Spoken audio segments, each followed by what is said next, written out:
Hi, I'm Stefan, the BMW DIY guy, and I want to walk you through a sound comparison of what it's like to put the Active AutoWork single channel performance mid-pipe on your BMW F87 M2 Competition.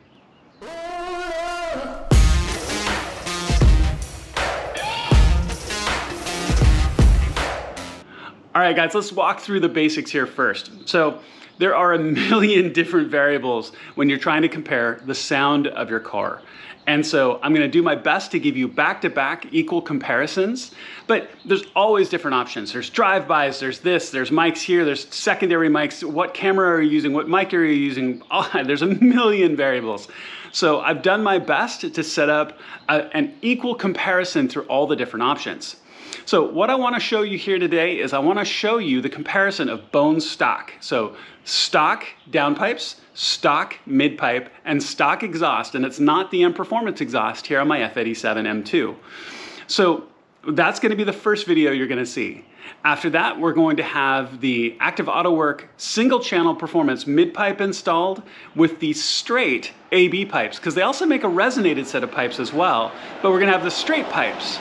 And then the third comparison is going to be the performance mid-pipe with the resonated AB pipes. Now, what I'm gonna do, and I'll lay it all out when you actually see the videos, and they'll be labeled and you'll see them.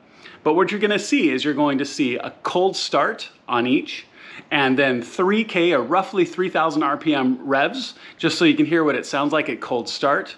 So we're gonna have cold start, dropping down to idle rev. We're gonna rev up to 3K. And then we're going to have a freeway pull where I move through the gears and I'll mark it. And I did that on all three sets of those combinations to give you an opportunity to hear each back to back to back. All right, so with all of that said, let's get the car fired up, let's take a look at it, and let's show you what this can do in your car too.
that's all done. So what I really wanted to do was give you the best possible comparison of each setup and each configuration. And yeah, there's a million variables of how you can do this. You know, flybys, multiple cameras, you name it. But what I really wanted to do was kind of give you that basic sense of what it's going to sound like to fire your car up in the morning when you head out, what it's going to sound like when you're driving, and a good sense of what a change like this is going to bring to your car. Now, in my case with this particular setup, I actually think I like the mid-pipe with the resonated AB pipes myself, but we'll see as we go on, and I have the opportunity to swap them out as well if I decide to change back. But hopefully this was helpful. I'm also gonna have more in the future, so make sure to keep your eyes out for that. If you like what you've seen, please make sure to click subscribe and the little alarm bell, because that really helps out my channel. Thank you so much for watching. Thank you so much to Active Auto Work for making such a fantastic product, and I'll see you on my next video.